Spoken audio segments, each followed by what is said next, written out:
First, I must honor God. Second, honor his name. Third, honor his day, keep holy, this will be my aim.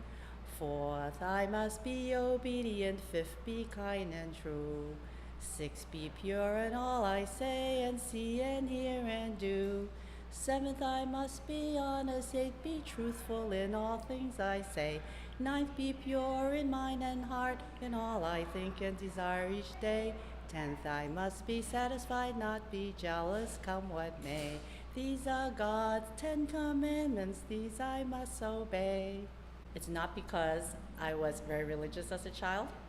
It's because the Mary No Sisters Center, run by the Catholic Church, ran Girl Scouts. And I was in Girl Scouts from the age of 6 to 16, as were all my friends. It was the most vital center for girl development and girl leadership development. And the key thing is they never actually tried to convert us to Catholicism. But one of the songs I remember is the Ten Commandments, because I like the tune. And it's been useful for life, actually. And I did eventually become Catholic. My grandfather and his 4 brothers migrated to North America by finding work as laundrymen on a ship going to Mexico. And because they were picked upon and their pigtails were pulled, they jumped ship and they ran across the border, and they somehow made their way up to San Francisco and found help among the clan associations there.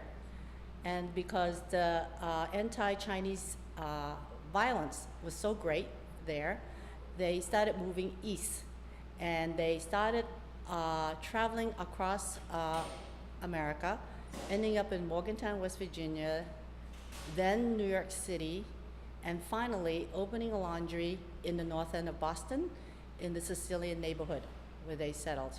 I was born in Boston's Chinatown. I grew up here, and I taught here. The Mary No Sisters Center became so important because it made girls the center. And that was really created leadership among my peers who grew up to be national leaders. And the Mary No Sisters Center helped with Americanization, which our mothers couldn't do. They didn't speak English really.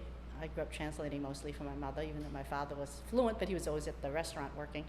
But the Mary No Sisters were very important in that they provided all kinds of activities for girls under Girl Scouts, and you earned badges for camping, trailblazing. They took you out of Chinatown. That was one of the key things. And they brought us to suburban homes for cookouts. We never had cookouts in Chinatown.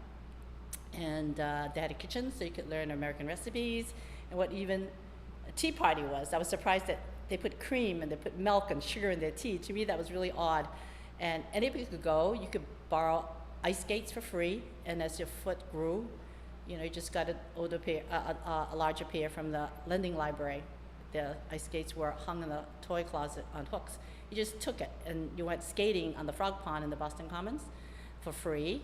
And they had a game closet, they had a ping pong table. As we got older, they actually hired a dance teacher to teach us all kinds of dances, and we had parties. And it was just a real important place for girls. And so I learned the Ten Commandments song there, and I always loved it. And even though I wasn't exactly a fervent Catholic, because my mother didn't believe in childhood baptism, even though she was Catholic. But she was a Catholic for a funny reason. She had all girls, and as a Thai San woman, it's not considered good to have all girls. So she wanted to do the proper wifely thing and adopt a son through Catholic charities. She was just a practical woman. But my father was a feminist because he had 4 daughters, and my father said, in America, you don't need to have a son. Cynthia's just fine. So that created feminists of my sisters and I.